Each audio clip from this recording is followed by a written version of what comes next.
Episode 31। वो हमें commander के दफ्तर लाए। ये फौजी कैंप से ज़्यादा छोटी मोटी छावनी लग रहा था। यहाँ पर बाकायदा पुख्ता इमारतें थीं। दरमियान में साफ सुथरे मैदान थे जिनमें परेड और फौजी मशकों के इंतजाम थे। एक तरफ पार्किंग में दर्जन भर गाड़ियाँ खड़ी थीं जिनमें जीप से लेकर भारी ट्रकों तक तमाम गाड़ियाँ थीं। उनके साथ साथ मोटरसाइकिलों की पार्किंग थी। साफ सुथरे चौक की मदद से बनाए गए रास्ते थे। इन लोगों का डिसिप्लिन किसी भी फौज से कम नहीं था। कमांडर जो एक कर्नल साबित हुआ, अपने सादा मगर साफ सुथरा दफ्तर में बैठा एक फाइल पर कुछ लिख रहा था। अंदर आने पर उसने नजरें उठाकर हमें देखा और सामने रखी कुर्सियों पर बैठने का इशारा किया। मुझे हैरत हुई। मेरा ख्याल था कि कमांडर के हुजूर हमें जिल्लत आमेज अंदाज में खड़े रहना पड़ेगा, मगर उसका रवैया सर्द होने के बावजूद मुहज़्ज़बाना था। मैं और जॉन लकड़ी की कुर्सियों पर बैठ गए। 2 गार्ड्स हमारे अक़ब में मुस्तैद थे। कर्नल ने अपना काम मुकम्मल किया और तकरीबन 10 मिनट बाद हमारी तरफ मुतवज्जो हुआ। तुम दोनों को अपने जुर्म की संगीनी का एहसास है? यस सर, मैंने शाइस्तगी से कहा। हम इस सरजमीन पर बिला इजाज़त दाखिल होकर संगीन जुर्म के मुर्तकिब हुए हैं। सिर्फ दाखिल ही नहीं, बल्कि तुम लोग कत्ले आम का मंसूबा लेकर आए थे। मैं इनके साथ आने पर मजबूर था, वरना मैं इनके साथ हरगिज़ शामिल नहीं हूँ। मैंने सफाई पेश की। ये बकवास करता है। जॉन इत्मीनान से बोला, ये भी हमारा साथी है और अब जान बचाने के लिए झूठ बोल रहा है। मैं चंद लम्हों के लिए दंग रह गया, फिर पूछा, इस बारूदी बेल्ट के बारे में क्या ख्याल है? इस बार जॉन जरा गड़बड़ाया। मेरा मतलब है कि ये बेल्ट कैसी है? कर्नल जॉन की बात काटकर मुझसे बोला, ये बारूद से भरी एक इलेक्ट्रॉनिक बेल्ट है जिसे सिर्फ रिमोट कंट्रोल से खोला और बंद किया जा सकता है। अगर इसे किसी और तरीके से खोलने की कोशिश की गई तो यह फट जाएगी। इस शख्स के दिल के साथ एक चिप मुंसलिक है। अगर यह मर जाए या मुझसे 200 फुट से ज़्यादा फासले पर चला जाए तो मैं मारा जाऊंगा। क्या सूरत में भी यह बेल्ट फट जाएगी? कर्नल ने अपनी चमकीली आंखों से मुझे घूरा। हाँ, इस बेल्ट से साबित होता है कि मैं इनका साथी नहीं बल्कि कैदी हूँ, लिहाजा हमारे बारे में कोई भी फैसला करते हुए इस बात को मद्देनजर रखा जाए। तुम्हारी बात सबूत तलब है। ये बताओ कि नाश्ता किया? मैंने और जॉन ने बैक वक्त नफ़ी में सर हिला दिया। पहले तुम्हारे जख्मों का इलाज हो जाए, फिर नाश्ता भी मुहैया कर दिया जाएगा। अब तुम जा सकते हो, ले जाओ इन्हें। कर्नल ने गार्ड से कहा, इन्हें अकबी अहाते से लेकर जाना और इन्हें भी दिखा देना। फिर वो हमसे मुखातिब हुआ, उम्मीद है तुम लोग जो मंजर देखोगे उसके बाद किसी गलत हरकत का ख्याल भी दिल में नहीं लाओगे। गार्ड्स हमें दफ्तर से बाहर लाए और जिस रास्ते से आए थे उसके बजाय घूमकर दफ्तर की इमारत के अकबी हिस्से में आए। वहाँ दरख्त तले बेशुमार लाशें चादरों में ढकी हुई थीं। वहाँ मौजूद शख्स को गार्ड्स ने लाशों पर से चादरें हटाने का हुक्म दिया। उसने यके बाद दीगरे उन पर से चादरें हटाना शुरू कर दी। वो सब जॉन के साथ आने वाले गोरीले थे। उनके कत्ले आम का मंसूबा यूँ कामयाब हुआ था कि खुद उनका कत्ले आम हो गया था। बाज़ लाशों की बुरी हालत बता रही थी कि वो धमाकों से मरे हैं। फिर मैं उन 3 गोरीलों की लाशें देखकर चौंका जिन्हें जॉन ग्रे ने साहिल पर भेजा था। गालिबन वो भी फरार ना हो सकने की वजह से मारे गए थे।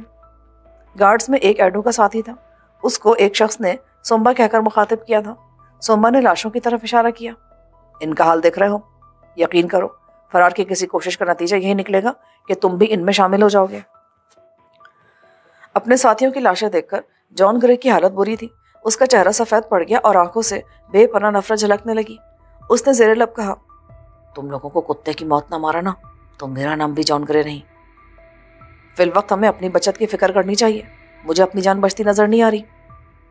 मैंने तंजिया लहजा अख्तियार किया। तुम फिक्र मत करो, एक बार इन्होंने हमें कैदी शो कर दिया तो इनका बाप भी हमारा कुछ नहीं बिगाड़ सकता। इन पर आलमी दबाव पड़ेगा और हमें मारा भी तो ये बचेंगे नहीं। इनके मुल्क की ईंट से ईंट बजा दी जाएगी। मैंने अफसोस से सर हिलाया। तुम लोग दूसरों को दहशतगर्द कहते हो, दर हकीकत दुनिया के असल दहशतगर्द तुम लोग हो। तुम लोगों के नज़दीक किसी मुल्क की खुद मुख्तारी और आज़ादी की कोई अहमियत नहीं है। ऐसी बातें करके तुम कैसे मुतासर कर रहे हो, मुझे या इन लोगों को? मैं किसी को मुतासर नहीं कर रहा। मुझे यकीन है सच्चाई इन्हें खुद मालूम हो जाएगी। सोम्बा गौर से हमारी बातें सुन रहा था, लेकिन उसने किसी रद्द-ए-अमल का इजहार नहीं किया।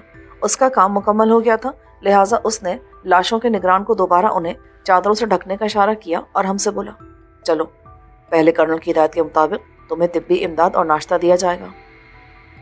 वो हमें एक लकड़ी की बनी बैरक में लाया। ये मैस था। उस जगह एक डॉक्टर ने हमारा मुआयना किया। मेरे जख्म मामूली से थे सिवाय सर की चोट के। उसने मेरे सर की मरहम पट्टी की और फिर जॉन के बाजू का जख्म देखा। उसकी हालत खासी ख़राब थी। उसने जख्म की सफाई की, उस पर खुश करने वाला पाउडर छिड़क कर बैंडेज कर दी। एक इंजेक्शन हम दोनों को लगाया और 4-4 घंटे के वक्फे से पेन किलर्स खाने के लिए दी। सोम्बा ने अजराए नवाजिश हमें मैस के बाथरूम में मुंह हाथ धोने और लिबास बदलने का मौका दिया। हमारा स्याह फौजी लिबास ले लिया गया और उसके बदले सफ़ेद रंग का पजामा और सुर्ख टी शर्ट दी गई। हमारे जूते भी ले लिए गए थे और उनकी जगह रबर की बनी चप्पलें दी गई। मैंने उन लोगों की जहानत को दिल ही दिल में सराहा। सफ़ेद और सुर्ख लिबास दूर से नजर आता। अगर हम फरार होने की कोशिश करते तो खुद को छुपा नहीं सकते थे। इस तरह रबर की चप्पलें घर की हद तक तो ठीक थी, मगर फरार के दौरान ये बेकार थी और नंगे पांव इस इलाके में भागना बेहद दुश्वार था। 12 बजे तक हमें हमारी कोठरी में पहुंचा दिया गया। पेट भरकर खाने के बाद जहन पर खुमार छा रहा था। रहे सहे दर्द से निजात के लिए मैंने 2 पेन किलर्स ली और सो गया। आंख खुली तो शाम हो चुकी थी और कोठरी का बल्ब रोशन था। हवाइज ज़रूरिया के लिए कोठरी के एक कोने में सुराख था, उसके साथ पानी का नल था। गलाजत बहकर बाहर चली जाती थी। फरागत हासिल करके मैंने एक्सरसाइज की। इस दौरान मेरे गले में बंधी बेल्ट खामोश थी, यानी मैं जॉन से कोई 150 फुट से कम फासले पर था। शायद उसकी कोठरी बदलकर उसे मेरे पास ही कोई कोठरी दे दी गई थी। सूरज गुरूब होने के कोई 1 घंटे बाद फौलादी दरवाजे के निचले हिस्से से खट की आवाज़ आई। उसमें एक दरज नमूदार हुई और उससे एक बड़े साइज की प्लेट अंदर आई। उसमें उबले हुए सादा चावल और तली हुई मछली के कतले थे। चावल बदमज़ा लेकिन मछली लजीज थी। खाना खाते वक्त किसी ने कुछ नहीं कहा। शायद उन लोगों को कैदियों से बात करने से मना किया गया था। मेरा अंदाज़ा दुरुस्त निकला। आधे घंटे बाद दरवाजे के नीचे से दोबारा दरज नमूदार हुई और एक हाथ प्लेट ले गया।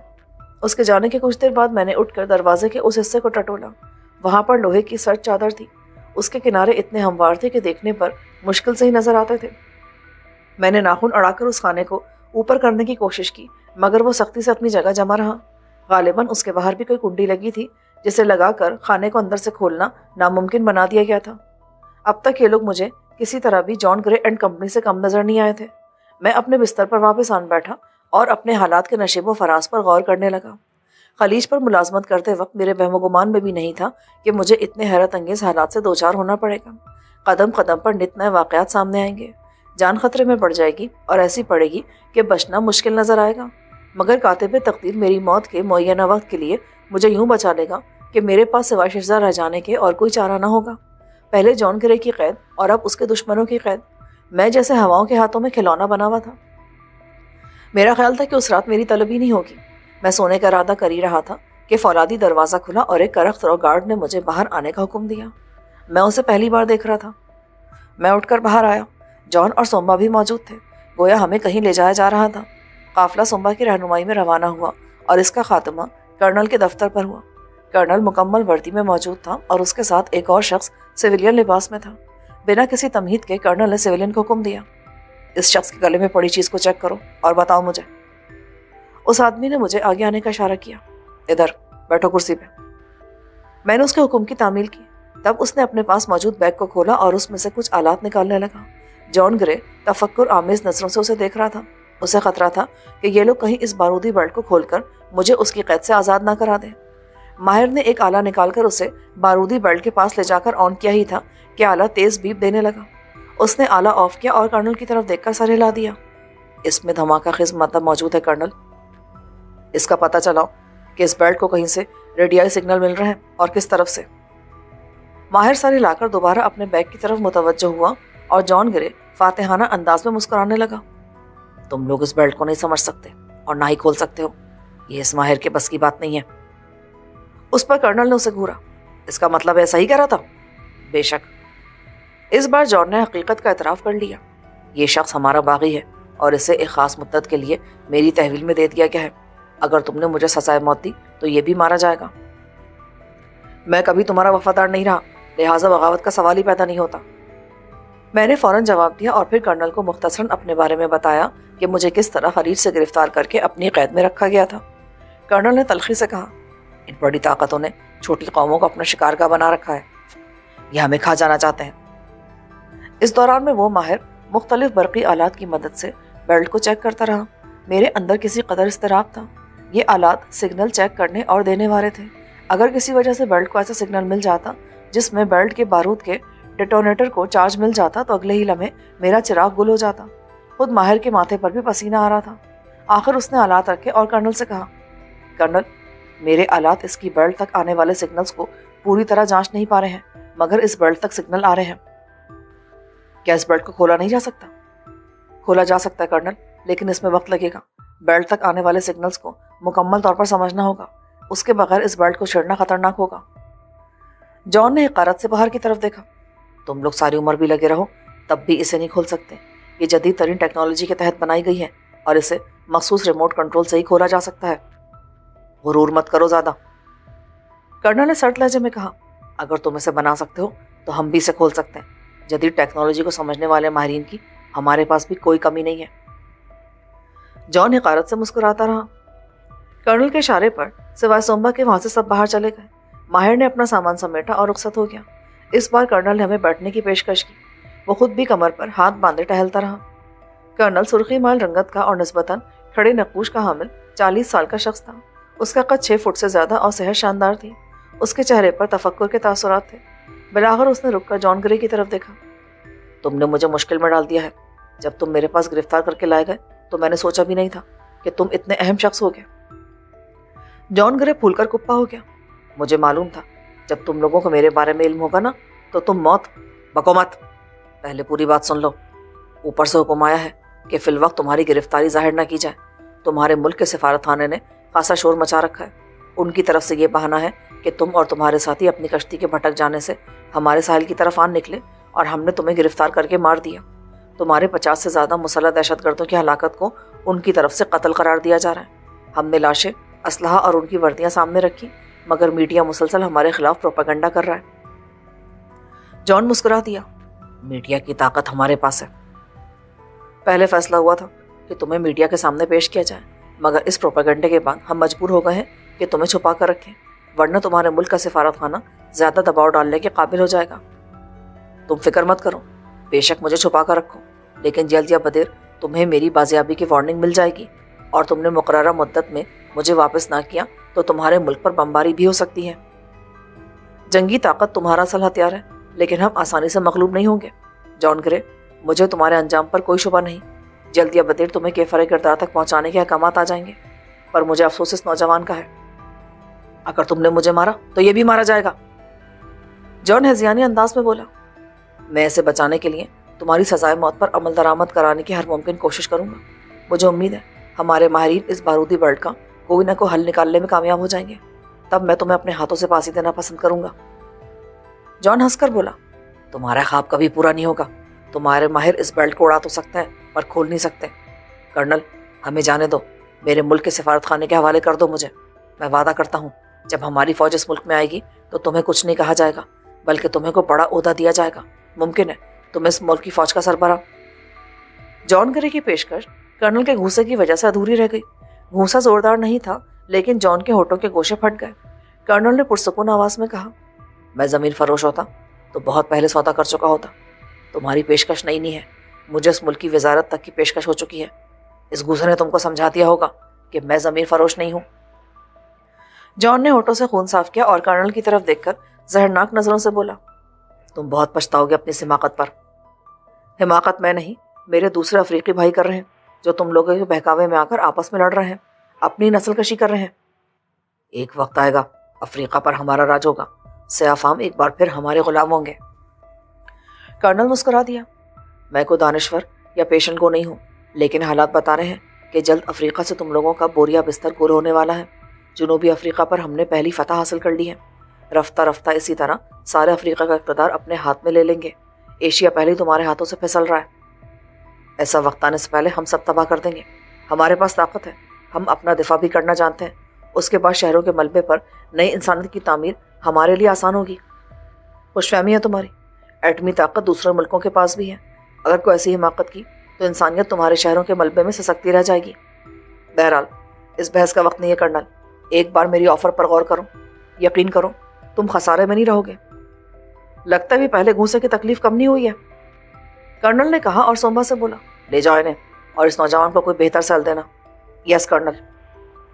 ہم باہر نکلے تو جان گرے نے زہر خند لہجے میں کہا، زیادہ خوش ہونے کی ضرورت نہیں ہے، یہ لوگ بیلٹ کو نہیں کھول سکتے، تمہیں بالآخر مجھ پر انحصار کرنا پڑے گا۔ میں کوشش تو کر سکتا ہوں تم سے نجات کی، جنیوا کنونشن کے تحت مجھے اس کا پورا حق حاصل ہے کہ میں تمہاری قید سے فرار کی کوشش کروں۔ ضرور کرو، مجھے معلوم ہے تم اس میں کامیاب نہیں ہو سکتے۔ اور تم بھی کسی خوش فہمی میں مت رہنا کہ یہ میری وجہ سے تمہیں بخش دیں گے. اس مقصد کے لیے انہیں میری جان بھی لینا پڑی تو یہ اس سے بھی دریغ نہیں کریں گے. میں اس معاملے میں بے بس ہوں، لیکن میں تمہیں یقین دلاتا ہوں کہ میری اور ان 50 لوگوں کی ہلاکت انہیں بے حد مہنگی پڑے گی. ان کے 100 گنا سے زائد لوگ مارے جائیں گے.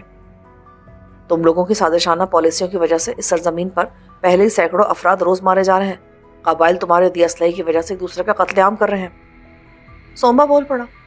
یہ تم لوگوں کی آپس کی چپکلش ہے، اور جہاں تک اسلحے کی تجارت ہے تو یہ ساری دنیا کر رہی ہے. تمہاری جنوبی افریقہ کی سیاہ فام حکومت اس تجارت میں ملوث ہے. وہ حکومتوں کو اسلحہ فروخت کر رہے ہیں. سومبا تیز لہجے میں بولا. دہشت گردوں یا باغیوں کو نہیں، تم لوگ ہمارے ملک میں خانہ جنگی کی آگ بھڑکانے کی کوشش کر رہے ہو. پچھلے دنوں جن سفید فاموں کو قتل و غارت گری کے الزام میں گرفتار کیا گیا تھا، ان کے پاس سے جو اسلحہ نکلا وہ سارے کا سارا تم لوگوں کے ملکوں کا بنا ہوا تھا. جان چلتے چلتے رکا اور زہریلے لہجے میں سومبا سے بولا.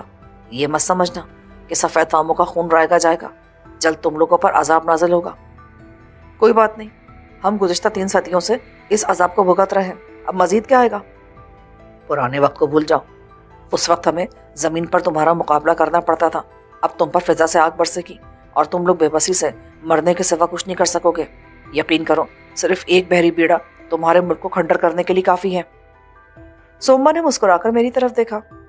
ہر فرعون خود کو اسی طرح طاقتور سمجھتا ہے.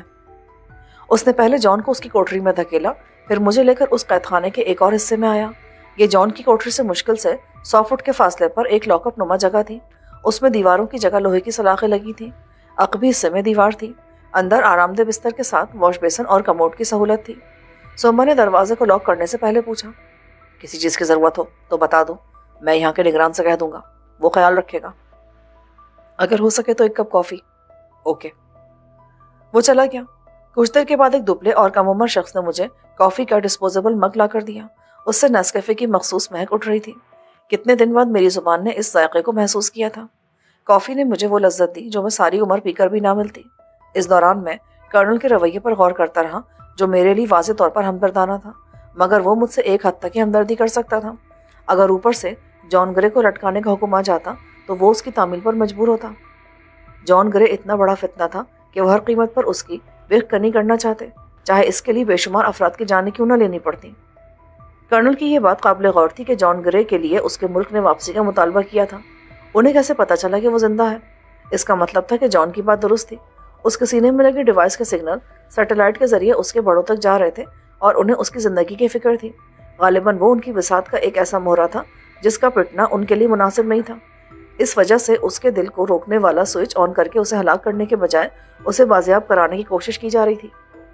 یہ بات میں نے کرنل کو نہیں بتائی تھی. عین ممکن تھا کہ اس کے ڈاکٹر جان گرے کا سینہ چاک کر کے اس ڈیوائس کو نکالنے کی کوشش کرتے، اور اس کوشش میں یہ بھی ممکن تھا کہ جان گرے مارا جاتا اور اس کے ساتھ میں بھی. اگلے 2-3 دن میں اسی جگہ سکون سے رہا. 2 کے بجائے 3 وقت کھانا اور طلب کرنے پر چائے کافی بھی مل جاتی تھی. سومبا صبح کے ٹائم ایک بار مجھے باہر لے جاتا. 1-1.5 گھنٹے میں کھلی فضا میں گزارتا تھا. اس سے بات کرتا تھا. سومبا یونیورسٹی سے پڑھا تھا، پھر جبری بھرتی کے تحت اسے فوج میں لے لیا گیا تھا. اسے 5 سال تک خدمات انجام دینا تھی. اس کے بعد حکومت اسے کاشت کے لیے 10 ایکڑ زمین اور معقول رقم دیتی. سومبا نے بتایا کہ سفید فام اس ملک کی آبادی کا مشکل سے 10% ہے، مگر وہ ملک کی 90% زرعی زمین پر قابض ہے. جب موجودہ حکومت نے ملک میں ان 2 نسلوں کے مابین معاشی فرق کم کرنے کے لیے جاگیریں منسوخ کر کے حاصل کی جانے والی زمین غریب سیاہ فاموں میں تقسیم کرنے کی پالیسی اپنائی تو سفید فام پوری قوت سے اس کے خلاف اٹھ کھڑے ہوئے. انہوں نے صرف احتجاجی تحریک ہی نہیں شروع کی بلکہ بین الاقوامی سطح پر اس ملک میں سفید فاموں کی نسل کشی کا پروپیگنڈا شروع کر دیا. ایسا لگ رہا تھا جیسے حکومت سفید فاموں کا قتل عام کر کے ان کی زمینیں چھین کر سیاہ فاموں میں بانٹ رہی تھی. حالانکہ زمین حاصل کرنے کا عمل قطعی قانونی اور ایک ضابطے کے تحت تھا. لی جانے والی زمین کی پوری قیمت دی جا رہی تھی. زمین کی طاقت کے بلبوتے پر اقلیت میں ہونے کے باوجود سفید فام ملک کی معیشت پر حاوی تھے اور روزگار کے ذرائع پر ان کا قبضہ تھا. دولت اور طاقت کے بلبوتے پر وہ سیاہ فاموں کا استحصال کرتے تھے. آزادی حاصل کرنے کے بعد سیاہ فام اس استحصال کو مزید برداشت کرنے کو تیار نہ تھے. اس سے پہلے ان کی بے چینی اور سفید فاموں سے نفرت کسی خانہ جنگی کا سبب بن جاتی، حکومت نے قدم اٹھایا اور سفید فاموں سے زمینیں لے کر سیاہ فاموں کے حوالے کرنا شروع کر دی. سفید فام اپنا اختیار چھوڑنے کے لیے قطعی تیار نہیں تھے، لہٰذا صورتحال کی سنگینی کی طرف جا رہی تھی. حالات کو خراب بنانے اور ملک میں بیرونی مداخلت کی راہ ہموار کرنے کے لیے सफ़ेद फामों ने मुल्क भर में असलहे के बलबूते पर सयाफामों को हिरासा करना और उन्हें इश्तियाल दिलाना शुरू कर दिया। आए दिन सयाफामों के घरों और फार्म हाउसेस पर हमले हुए, उनमें बेशुमार सयाफाम मारे गए। सयाफाम दोशीज़ाओं को अगवा कर लिया जाता और बाद में उनकी बेआबरू लाशें मिलती। जाहिर है इन हालात में सयाफामों में एक लावा पक रहा था और जिस रोज़ ये लावा फट जाता मुल्क बैनुल-अक़वामी शिकारियों की लाशों की आमाजगा बन जाता। खुशकिस्मती से मुल्क की मकामी हुकूमत होशमंद थी। उसने मसले की हकीकत समझ ली और कानूनी तरीके से उस पर काबू पाने की कोशिश कर रही थी। सोम्बा ने मुझे बताया, मेरे बाप और दादा ने गुलामी की हालत में आँख खोली। हमारे कोई हुकूक नहीं थे, अपने ही मुल्क में हमारे पास कुछ नहीं था। तमाम ज़राए और ज़मीनों के मालिक सफ़ेद फाम थे जो हमें अपने कुत्तों से भी हक़ीर समझा करते थे। मैंने सोम्बा को बताया कि ऐसी गुलामी की तारीक रात हम भी भुगत चुके हैं। अंग्रेज़ों ने बर्र-ए-सग़ीर पर 200 साल तक हुकूमत की और जाते जाते ऐसे इख्तलाफात के बीज बो गया जिसकी फसल की आबियारी यहाँ के बाशिंदों ने अपने खून से की। अब भी इस खित्ते पर बैनुल-अक़वामी ताकतों की हरीस नज़रें लगी हैं। अगले रोज़ जब सोम्बा ने मुझे बाहर निकाला तो कर्नल अंगाराम्बू भी परेड की निगरानी कर रहा था। अपने फ़ौजियों को चाको चौबंद रखने के लिए बाकायदगी से वो फ़ौजी मशक़ें कराता था। मैं सोम्बा के हमरा परेड के मैदान के पास ही टहल रहा था। हमारे बारे में क्या फ़ैसला हुआ? मैंने सोम्बा से पूछा। अगर ऐसा कोई फ़ैसला हुआ भी है तो उसका इल्म सिर्फ कर्नल को ही होगा। वैसे मेरा अंदाज़ा है कि इस किस्म का फ़ैसला को अभी नहीं हुआ। कर्नल ने तुम्हारे बारे में सिफारिश की है कि तुम्हें रिहा कर दिया जाए। अगर मुझे रिहा करने का फ़ैसला किया भी गया तब भी जॉन ग्रे की वजह से मुझे छोड़ा नहीं जा सकता। उसको छोड़ना तुम लोगों के लिए मुमकिन नहीं है। हाँ, उस शख्स के जराइम ऐसे हैं कि उसे 10 बार भी सज़ाए मौत दी जाए ना तब भी कम है, बल्कि मुस्तक़बिल में अफ्रीका बल्कि दुनिया को उसके शर से बचाने के लिए उसका खात्मा ज़रूरी है। जब मैं जॉन ग्रे से मिला था तो मेरे वहम गुमान में भी नहीं था कि ये इतना बड़ा फितना होगा। तुम जानते हो ये उस बहरी जहाज़ पर इंजन इंजीनियर था जिसे बाद में तबाह कर दिया गया और उसकी तबाही भी जॉन ग्रे के हाथ से हुई। अगर ये मुझे गिरफ्तार करके ना ले जाता तो मैं भी खलीज के साथ डूब जाता। सोम्बा ने अजीब सी नज़रों से मुझे देखा। आखिर जॉन ग्रे तुम्हें क्यों बचा कर ले गया? ये मैं अब तक नहीं जान सका कि उसे मेरी ज़ात से क्या दिलचस्पी है। शायद इसलिए कि तुम भी सफ़ेद फाम हो। सोम्बा ने किसी कदर तलखी से कहा, नहीं, मैं सफ़ेद फाम नहीं हूँ। हाँ, लगता ज़रूर हूँ, वरना मेरा ताल्लुक़ एशिया के मुल्क पाकिस्तान से है। दूसरे मैं ईसाई नहीं बल्कि मुसलमान हूँ। जॉन ग्रे किसी हमदर्दी की वजह से मुझको बचा कर नहीं ले गया, बल्कि वो मेरी मदद से कोई मफाद हासिल करना चाहता है। क्या तुमने उससे ये बात जानने की कोशिश नहीं की? नहीं, मैं अब तक जॉन ग्रे का कैदी रहा हूँ, मैं उसे मजबूर नहीं कर सकता। सोम्बा से बात करके मुझे कोई खदशा नहीं होता था। उस पुरखुलूस नौजवान से बात करके मेरा दिल हल्का हो जाता था। यही वजह थी कि मैंने उसे कई ऐसी बातें भी बता दी जो मैंने कर्नल अंगाराम्बू को भी नहीं बताई थी। 26 साल सोम्बा पहली मुलाकात में मुझे अपना अपना लगा था। उसने महज रंगत की बिना पर मुझसे बुग़्ज़ नहीं रखा था और मेरी हर मुमकिन मदद करता था और हर तरह की सहूलत देता था। मुझे रोज़ाना बाहर लाने और ताज़ा आबो हवा में कुछ वक्त गुजारने की इजाज़त भी उसी की कोशिश से मिली थी। एक बार बातों का रुख लड़कियों की तरफ मुड़ गया तो मैंने उससे पूछा, तुम्हारी शादी नहीं हुई, लेकिन क्या कोई लड़की तुम्हें पसंद भी नहीं आई? सोम्बा की आंखें चमक उठी। यूसुफ, एक लड़की है जो मेरा इंतज़ार करी है। 4 साल हो चुके हैं, 1 साल बाकी है, फिर मुझे ज़मीन और पैसे मिलेंगे। तब मैं और लकी मैनर्स मिलकर इस ज़मीन को आबाद करेंगे, उस पर अपना घर बसाएंगे। Lucky manners? ये कौन है? मेरे अंकल की बेटी। जब मैं यहाँ आ रहा था तभी हमने अहद किया था कि ज़िंदगी एक दूसरे के साथ गुजारेंगे। मैंने उसके जज्बे की शिद्दत महसूस की। उसे मौका मिलता तो वो यही करता। अफ्रीका ही नहीं, दुनिया के हर खित्ते के इंसान का यही ख्वाब है, वो ज़मीन और घर आबाद करे, मगर हविस के व्यापारी उसे ये हक देने के लिए तैयार नहीं है। ऐसा ही ख्वाब मैंने और काजल ने देखा था, लेकिन ताबीर का इल्म नहीं था। जमशेद अली की लाडली अपनी माँ से जुनून की हद तक प्यार करती थी, वो माँ जो मुझसे उससे कहीं ज़्यादा नफरत करती थी। उसका बस चलता तो मुझे सफ़ा हस्ती से मिटा देती। वो भला अपनी बेटी को मुझसे शादी करने की इजाज़त कैसे देती? जब काजल उस पत्थर से सर फोड़ते ज़ख्मी होने लगी तो मैं खुद उसकी दुनिया से निकल गया, मगर खुदा गवाह है कि उसे एक लम्हे को भी भुला नहीं सका था। काजल मेरे लिए महज मोहब्बत या निस्वानी वजूद नहीं था, वो तो मेरे लिए रगों में दौड़ते खून की तरह थी। सोम्बा मुझे गौर से देख रहा था। यूसुफ, तुमने भी कभी किसी से मोहब्बत की है? मोहब्बत की नहीं जाती, हो जाती है। इस कलिये की वजह से मुझे भी मोहब्बत हो गई थी जब मैं महज 4 या 5 साल का था। 4-5 साल? और तुम्हारी महबूबा? वो उस दिन पैदा हुई थी जिस दिन मुझे उससे मोहब्बत हुई।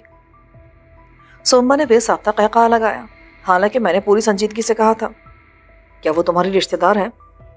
नहीं, लेकिन इस दुनिया में सिर्फ वही मेरे लिए सब कुछ है।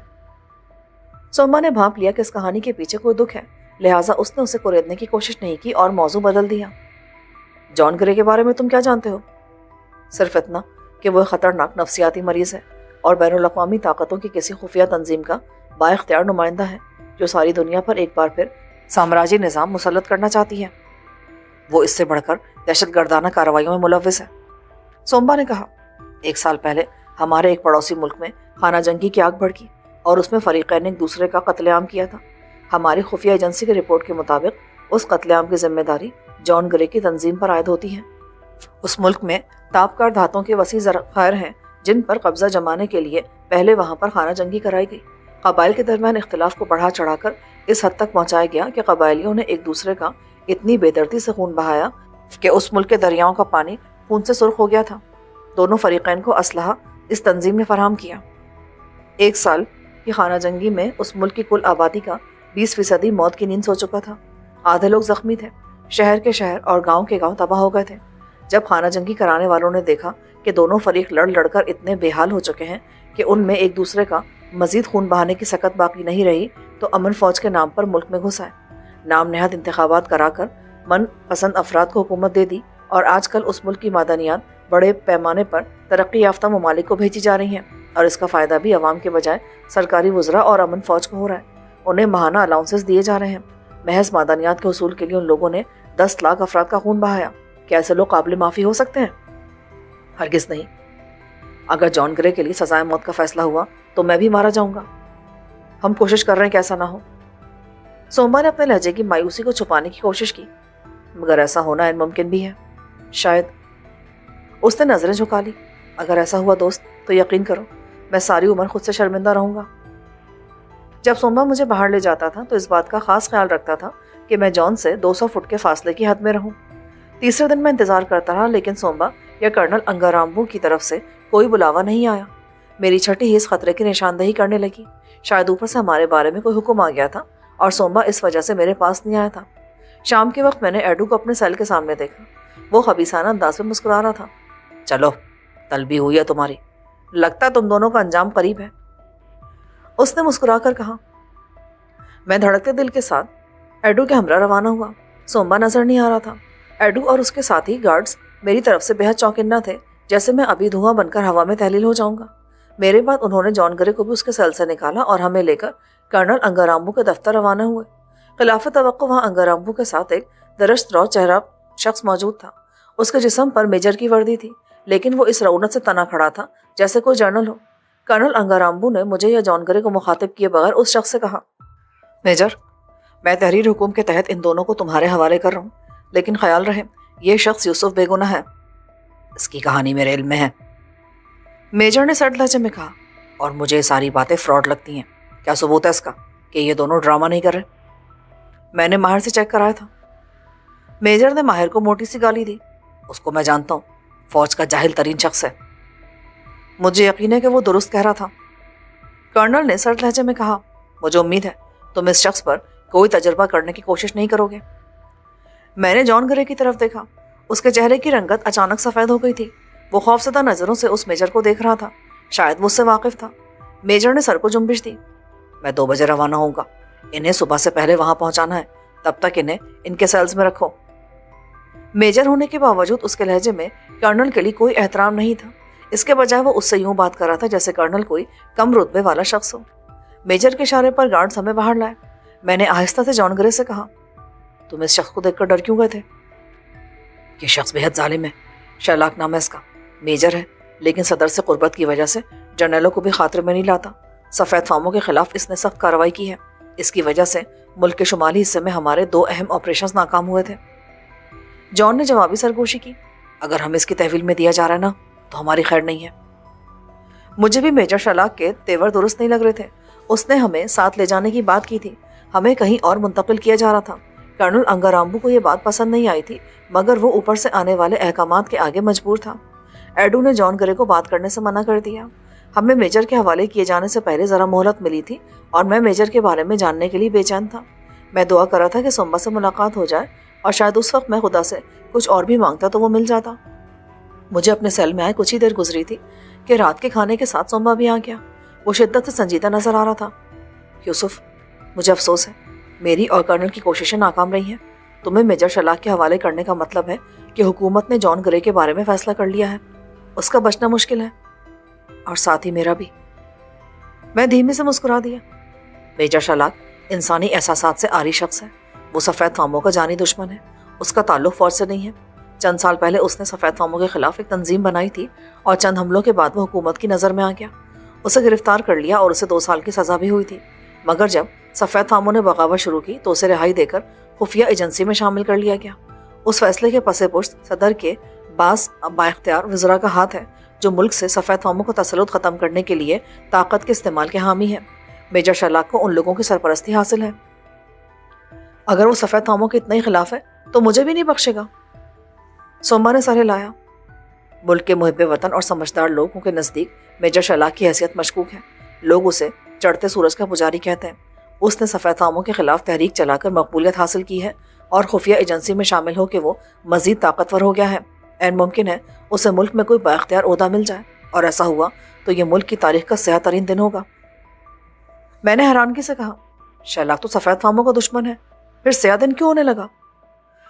تم نہیں سمجھو گے، میجر شلاق بظاہر سفید فاموں کا دشمن ہے، لیکن اس طرح وہ در حقیقت اپنا الو سیدھا کر رہا ہے۔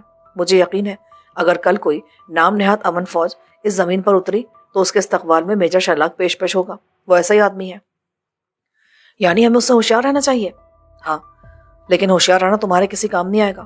میجر کے قبضے میں جانے کو تم اپنی زندگی کا بدترین سانحہ تصور کر سکتے ہو۔ کاش کہ میں تمہارے لیے کچھ کر سکتا، مگر میں ایک معمولی سارجنٹ ہوں۔ میجر شلاق کے سامنے تو جنرل بھی کچھ نہیں بول سکتے۔ چلو، جو ہوگا دیکھا جائے گا۔ دیوتا تمہاری حفاظت کرے، میں تمہارے لیے دعا کرتا رہوں گا۔ سوما نے پرخلوص لہجے میں کہا، تمہارا شکریہ سوما، اگر میں زندہ رہا اور آزاد ہوا تو تمہارے گھر ضرور آؤں گا جہاں تم اپنی لکی کے ساتھ آباد ہو گئے۔ سوما چلا گیا اور میں کھانا کھاتے ہوئے آنے والے حالات پر غور کرنے لگا۔ میجر کے رویے سے لگ رہا تھا کہ وہ جان گرے کے ساتھ ساتھ میرے بارے میں بھی اچھے خیالات نہیں رکھتا۔ وہ نہ جانے ہمیں کہاں لے جاتا اور ہم سے کیسا سلوک کرتا۔ بہرحال یہ طے ہے کہ وہ کوئی اچھا سلوک نہیں کرتا۔ اب مجھے اپنے ساتھ ساتھ جان گرے کو بھی بچانا تھا۔ جب تک ہم کرنل انگارامبو کے قبضے میں رہے مجھے امید تھی کہ وہ کسی نہ کسی طرح جان سے میری جان چھڑا دے گا، لیکن شلاق سے یہ امید بالکل نہیں تھی۔ وہ پہلے ہی مجھے بلکہ ہمیں فراڈ قرار دے چکا تھا۔